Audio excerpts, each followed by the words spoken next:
Chapter 72 of how Don Quixote and Sancho reached their village. All that day Don Quixote and Sancho remained in the village and inn waiting for night, the one to finish off his task of scourging in the open country, the other to see it accomplished, for therein lay the accomplishment of his wishes. Meanwhile there arrived at the hostelry a traveller on horseback with 3 or 4 servants, one of whom said to him who appeared to be the master, "Here, Señor Don Alvaro Tarfe, your worship may take your siesta today. The quarters seem clean and cool." When he heard this, Don Quixote said to Sancho, "Look here, Sancho! On turning over the leaves of that book of the second part of my history, I think I came casually upon this name of Don Alvaro Tarfe." "Very likely," said Sancho. "We had better let him dismount, and by we can ask about it." The gentleman dismounted, and the landlady gave him a room on the ground floor opposite Don Quixote's, and adorned with painted serge hangings of the same sort. The newly arrived gentleman put on a summer coat, and coming out to the gateway of the hostelry, which was wide and cool, addressing Don Quixote, who was pacing up and down there, he asked, "In what direction is your worship bound, gentle sir?" "To a village near this which is my own village," replied Don Quixote. "And your worship, where are you bound for?" "I am going to Granada, señor," said the gentleman, "to my own country." "And a goodly country," said Don Quixote. "But will your worship do me the favour of telling me your name? For it strikes me it is of more importance to me to know it than I can tell you." "My name is Don Alvaro Tarfe," replied the traveller. To which Don Quixote returned, "I have no doubt whatever that your worship is that Don Alvaro Tarfe who appears in print in the second part of the history of Don Quixote of La Mancha, lately printed and published by a new author." "I am the same," replied the gentleman, "and that same Don Quixote, the principal personage in the said history, was a very great friend of mine, and it was I who took him away from home, or at least induced him to come to some jousts that were going to be held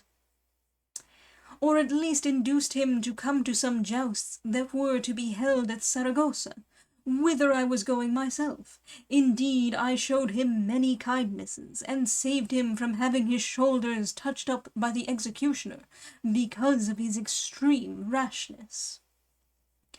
"Tell me, Señor Don Alvaro," said Don Quixote, "am I at all like that Don Quixote you talk of?" "No, indeed," replied the traveller, "not a bit."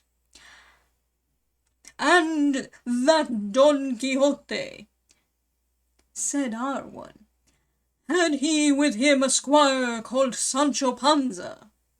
"He had," said Don Alvaro, but though he had the name of being very droll, I never heard him say anything that had any drollery in it." "That I can well believe," said Sancho at this, "for to come out with drolleries is not in everybody's line, and that Sancho your worship speaks of, gentle sir, must be some great scoundrel, dunderhead and thief, all in one, for I am the real Sancho Panza, and I have more drolleries than if it rained them. Let your worship only try. Come along with me for a year or so, and you will find they fall from me at every turn, and so rich and so plentiful that, though mostly I don't know what I am saying, I make everybody that hears me laugh. And the real Don Quixote of La Mancha, the famous, the valiant, the wise, the lover, the righter of wrongs, the guardian of minors and orphans, the protector of widows, the killer of damsels, he who has for his sole mistress the fearless Dulcinea del Toboso, is this gentleman before you, my master. All other Don Quixotes and all other Sancho Panzas are dreams and mockeries." "By God, I believe it," said Don Alvaro, "for you have uttered more drolleries, my friend, in the few words you have spoken than the other Sancho Panza in all I ever heard from him, and they were not a few. He was more greedy than well-spoken, and more dull than droll, and I am convinced that the enchanters who persecute Don Quixote the good have been trying to persecute me with Don Quixote the bad. But I don't know what to say, for I am ready to swear I left him shut up in the Casa del Nuncio at Toledo, and here another Don Quixote turns up, though a very different one from mine." "I don't know whether I am good," said Don Quixote, "but I can safely say I am not the bad. And to prove it, let me tell you, Señor Don Alvaro Tarfe, I have never in my life been in Saragossa. So far from that, when it was told me that this imaginary Don Quixote had been present at the jousts in that city, I declined to enter it, in order to drag his falsehood before the face of the world. And so I went on straight to Barcelona, the treasure house of courtesy, haven of strangers, asylum of the poor, home of the valiant, champion of the wronged, pleasant exchange of firm friendships, and city unrivalled in sight and beauty. And though the adventures that befell me there are not by any means matters of enjoyment, but rather of regret, I do not regret them, simply because I have seen it. In a word, Señor Don Alvaro Tarfe, I am Don Quixote of La Mancha, the one that fame speaks of, and not the unlucky one that has attempted to usurp my name and deck himself out in my ideas. I entreat your worship by your devoir as a gentleman to be so good as to make a declaration before the alcalde of this village that you never in all your life saw me until now, and that neither am I the Don Quixote in print in the second part, nor this Sancho Panza, my squire, the one your worship knew." "That I will do most willingly," replied Don Alvaro, "though it amazes me to find two Don Quixotes and two Sancho Panzas at once, as much alike in name as they differ in demeanour. And again I say and declare that what I saw I cannot have seen, and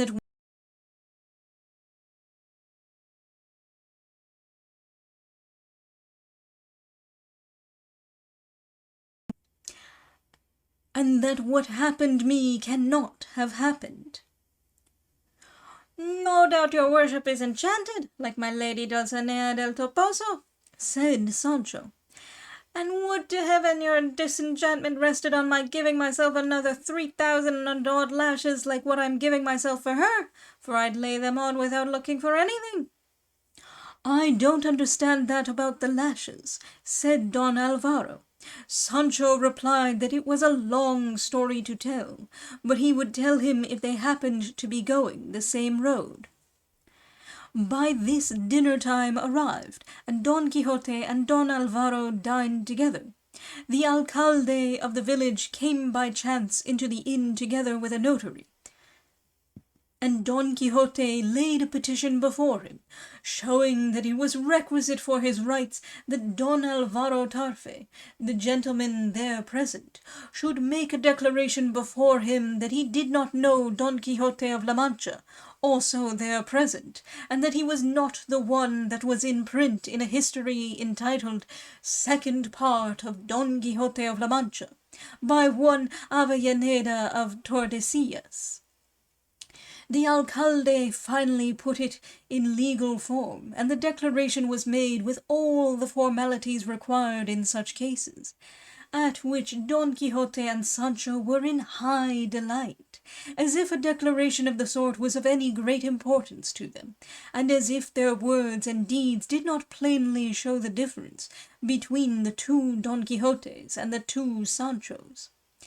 Many civilities and offers of service were exchanged by Don Alvaro and Don Quixote, in the course of which the great Manchegan displayed such good taste that he disabused Don Alvaro of the error he was under, and he, on his part, felt convinced he must have been enchanted, now that he had been brought in contact with two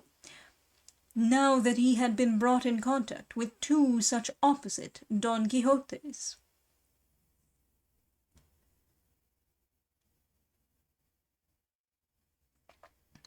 Evening came, they set out from the village, and after about half a league 2 roads branched off, one leading to Don Quixote's village, the other the road Don Alvaro was to follow.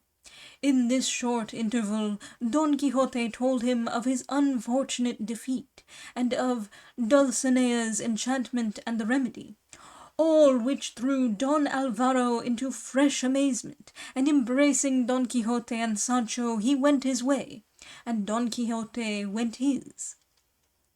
That night he passed among trees again in order to give Sancho an opportunity of working out his penance, which he did in the same fashion as the night before, at the expense of the bark of the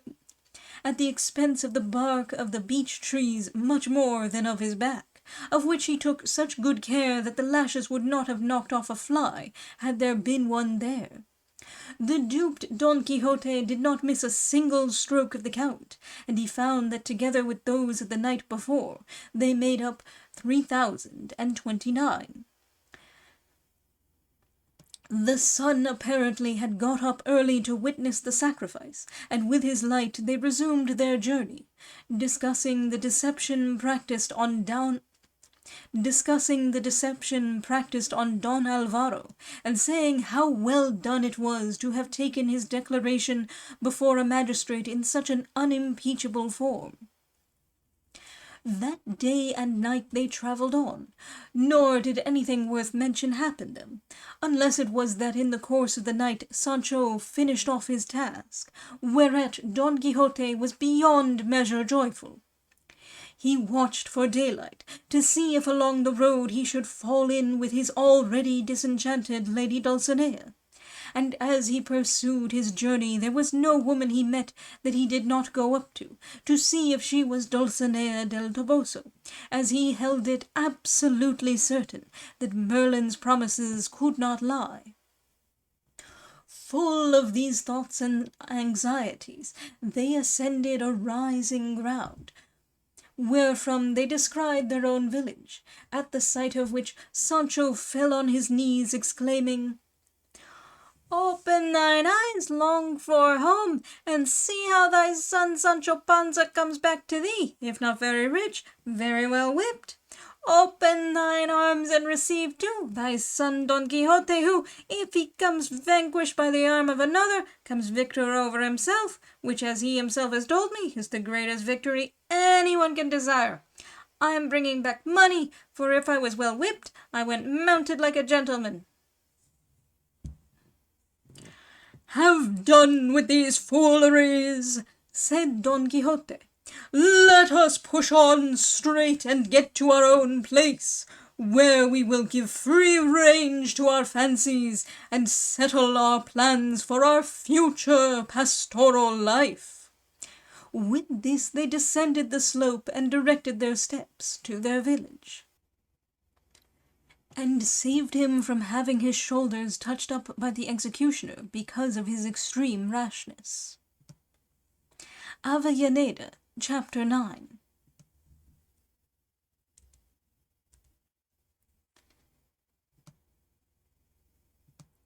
I left him shut up in the Casa del Nuncio at Toledo, a madhouse founded in 1483 by Francisco Ortiz, canon of Toledo, and apostolic nuncio. Avellaneda concludes by depositing Don Quixote in it.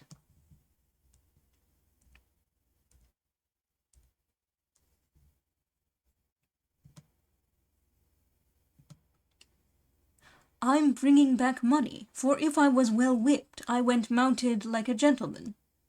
Proverb 29.